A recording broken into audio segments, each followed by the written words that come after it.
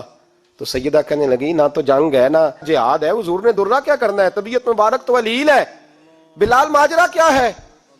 حضرت بلال رو پڑے، کہنے لگے ایک صحابی بدلہ لینا چاہتے ہیں۔ حضرت فاطمہ نے امام حسن اور حسین کو باہر نکالا، درہ دیا، کہنے لگی بلال آکاشا سے کہنا میرے بیٹوں کے وجود پہ 100 درے مارے، انہوں نے فاطمہ کا دودھ پیا، سی کوئی نہیں کریں گے لیکن حضور تک کوئی نہ جائے، اور میں نے ویسے بھی حضور پر قربان کرنے کے لیے پیدا کیے۔ سیدنا بلال حبشی رضی اللہ تعالیٰ عنہ فرماتے ہیں میں روتا ہوا درہ لیا، شہزادے لیے، اور میں جب حاضر خدمت ہوا نا، حضور کے دروازے پہ داخل ہوا، محبوب پاک صلی اللہ علیہ وسلم نے امام حسن اور حسین کو دیکھا تو حضور رو پڑے، فرمانے لگے انہیں بٹھا دو، مجھے پتا ہے فاطمہ نے کیا کہہ کے بھیجا، بٹھاؤ۔ شہزادے بیٹھ گئے، میرے محبوب پاک علیہ السلام نے فرمایا کاشا کو درہ دو۔ حضرت کاشا کہتے میں درہ لے کے آگے بڑھا تو کسی نے میرا پیر تھاما، جب میں نے نیچے دیکھا تو ابو بکر صدیق تھے، کہنے لگے یار میری کمر پہ مار، حضور کے قریب نہ جانا۔ نبی پاک نے فرمایا صدیق ہٹ جا یار بیچ میں سے آنے دے، کہتے میں ذرا آگے بڑھا تو مولا علی شیر خدا نے میرا پیر تھاما، اکاشا نہ کر، میں نے کہا آنے دو، محبوب فرمانے لگے علی ہٹ جاؤ اسے آنے دو۔ حضرت علی شیر خدا بھی ہٹ گئے، جناب اکاشا قریب آئے، کہا حضور ذرا کمر سے کپڑا تو ہٹائیں، میری پشت اس وقت بغیر کپڑے کی تھی، محبوب نے کپڑا ہٹایا اور جناب اکاشا نے درہ جو اٹھایا تو صحابہ کی چیخیں نکل گئی، رونے لگے اور نہ کرنا یار نہ کرنا۔ جناب اکاشا نے درہ دور پھینکا اور حضور کے وجود کو چومنے لگے، کہنے لگے کس نے درہ مارنا تھا، میں تو جاتے جاتے حضور کا بوسہ لے کے اپنے لیے جنت اکٹھی کرنے جا رہا تھا۔ میرے محبوب پاک صلی اللہ علیہ وسلم نے فرمایا جس نے جنتی دیکھنا ہو میرا اکاشا دیکھے۔ امت کو درس دیا، امت کو درس دیا، پیش کر اپنے آپ کو انصاف کے لیے، آگے بڑھ، پیش کر اپنے آپ کو انصاف کے لیے اور کھڑا ہو جا عدل کے لیے۔ ان اللہ یأمر بالعدل والاحسان، اللہ تمہیں حکم دیتا ہے عدل کا۔ میرے مصطفیٰ کریم صلی اللہ علیہ وسلم نے خود، حالانکہ وہ درہ جو محبوب پاک صلی اللہ علیہ وسلم نے ان کو مارا وہ عمدن نہیں تھا، وہ تو صفیں سیدھی ہو رہی تھی، کہا تم بھی آگے ہو جاؤ، تم پیچھے ہو جاؤ، روٹین ہوتی تھی۔ بھائی میرے محبوب صلی اللہ علیہ وسلم یہ پیغام دے کے گئے ہیں امت کو، عدل کا دامن تھام، انصاف سے زندگی گزار، انصاف کے ساتھ وقت گزار۔ اور اگر تو انصاف نہیں کر، محمود غزنوی بیٹھے، ایک بندہ تڑپتا اور روتا ہوا آ گیا، روتا ہوا، کہا کیا ہوا؟ کہنے لگا حضور میں غریب ہوں۔ اور ایک بات اس طرح بھی ملتی ہے کہ عورت تھی اور بی بی آ کے کہنے لگی حضور میں غریب نہیں ہوں، 3-4 بیٹیوں کی ماں ہوں، خامد فوت ہو گیا، شاہی خاندان کا ایک نوجوان میرے گھر آتا ہے اور میری بیٹیوں کے ساتھ ظلم کرتا ہے، مہربانی ہو جائے۔ محمود غزنوی کہنے لگے تو جا، سپاہیوں سے کہنے لگے بی بی دوبارہ آئے تو میں سویا ہوا بھی ہوں تو مجھے اٹھا لینا، کہا جیسے ہی وہ تمہارے گھر میں آئے مجھے بتانا۔ بی بی کہتی ہے تیسرے دن میں دوبارہ گئی، دروازے شاہی پہ دستک دی تو محمود فوراً نکلے، لباس پہنا جنگ کا، نیزہ، تلوار، تیر، کمان، گھوڑے پہ بیٹھے میرے ساتھ چلے، اور کہتے ہیں جب اندر داخل ہوئے تو وہ نوجوان گھر کے اندر تھا۔ محمود غزنوی نے اندر جاتے ہی کہا جلدی سے چراغ بند کرو، دیا گل کر دیا، چراغ بند کر دیا، اور محمود نے 2 وار کی اور نوجوان کی گردن اڑا دی۔ جب قتل ہو گیا تو محمود نے کہا پانی لاؤ، اور بی بی کہتی ہے میں پانی لائی، 1 پیالہ، 2 پیالے، 3 پیالے، 5 پیالے پی گئے محمود پانی کے، پیتے ہی جا رہے۔ میں نے کہا بادشاہ کیا ہوا؟ تو محمود رونے لگا، کہنے لگا تجھے انصاف مل گیا نا؟ کہا مل گیا۔ تو محمود کہنے لگے یہ میری سگی بہن کا بیٹا تھا اور میری بیوہ بہن کا اکیلا بیٹا تھا۔ جب تو میرے گھر آئی کہ شاہی خاندان کا نوجوان آتا ہے تو میں نے تحقیق کی تو مجھے پتا چلا کہ وہ تو میرا اپنا بانجا ہے۔ میں نے قسم کھائی تھی کہ جب تک تجھے انصاف نہیں ملے گا میں پانی نہیں پیوں گا، پانی نہیں پیوں گا۔ پانی اس لیے مانگا ہے کہ پیاس سے مر رہا ہوں، اور دیا اس لیے بند کیا ہے کہ بہنیں بڑی پیاری ہوتی ہیں نا، اور پھر بہن بیوہ ہو اور بیٹا اس کا یتیم ہو اور اکیلا ہو پھر رنگ اور ہوتا ہے نا، اس لیے چراغ گل کر کے میں نے اسے قتل کیا ہے کہ اگر مارنے لگوں تو کہیں بہن کا چہرہ نہ میری آنکھوں کے سامنے آئے۔ کہیں بھانجے کا تصور دیکھ کر میں اسے چھوڑ نہ دوں. ان اللہ یأمر بالعدل والاحسان. جب تک عدل اور انصاف ہوتا رہتا ہے، معاشرہ سکون سے بھرا رہتا ہے. یاد رکھو، جس معاشرے میں عدل نہیں ہوتا، جس معاشرے میں انصاف نہیں ہوتا، جس معاشرے کے اندر لوگ اپنے آپ کو بالا تر سمجھنے لگتے ہیں، جس معاشرے کے اندر ہمارا تو یہ حال ہے کہ باہر سے آ کر ہمارا دشمن حملہ کر کے لوٹ جاتا ہے، ہمیں پتہ ہی نہیں چلتا، بس ٹھیک ہے مار گئے چھٹی ہو گئی. جس معاشرے کی بے حسی کا یہ عالم ہو کہ درجنوں لوگ قتل ہوں. اور میں دکھ سے یہ باتیں کرتا ہوں، دکھ سے. ایک دن نا اخبار پہ 4 قتلوں کی خبر بھی لگی ہوئی تھی اور ایک سیاستدان کی ممکنہ شادی کی خبر بھی لگی ہوئی تھی. کلیجہ پھٹتا ہے بات کرتے. وہ خبر اتنی چھوٹی سی تھی کہ آج ضلع لاہور میں 4 لوگ قتل ہو گئے. وہ خبر اتنی چھوٹی تھی. اور ایک سیاستدان نئی مداری کرنے لگا ہے، اس کی خبر بڑی تھی. اور قوم وہ ٹھیک ہے، پڑھنے والا بھی ایسا ہی ہے، میری طرح کے لوگ، انہوں نے وہ کہا وہ قتل تو روز ہوتے رہتے ہیں، یہ عام سے لوگ ہیں، غریب لوگ، یہ گاجر مولی ہیں، کوئی برج نہیں، کٹ گئے تو یہ شادی کی خبر بڑی ہے، اس پہ تبصرہ ہونا چاہیے. اسی وقت پھٹے آباد ہو جاتے ہیں، چونک آباد ہو جاتے ہیں، بحث شروع ہو جائے. 4 آدمی قتل ہو گئے، ٹھیک ہے، معاذ اللہ، مسئلہ ہی کوئی نہیں. اتنی بے حسی، اس قدر زیادہ سفاکیت. اور قومی میڈیا مداری گروں کی خبریں بڑی دیتا ہے، اور جو بیچارے قتل ہو گئے سر راہ، ان کی رپٹ بھی پتہ نہیں کب درج ہوگی، اور جن کے بارے میں پہلی کاروائی کا آغاز بھی پتہ نہیں کب ہوگا، ان کی خبریں چھوٹی ہیں. ہم تو اس طرح ہیں جیسے کوئی مداری لگائے گا تو ساری قوم وہاں اکٹھی ہو جائے گی. یہ سنجیدہ قوموں کا وتیرہ نہیں. او بھائی، ہم پاکستانی، پنجابی، یہ سارا کچھ بعد میں ہے، سب سے پہلے ہم رسول اللہ کے غلام ہیں. ہمارے مزاج کے اندر وہ سارا کچھ ہونا چاہیے جو ہمارے نبی نے ہمیں عطا فرمایا ہے. ہمیں ان ساری چیزوں کو سیکھنا چاہیے جو رسول پاک نے ہمیں عطا فرمائی ہیں.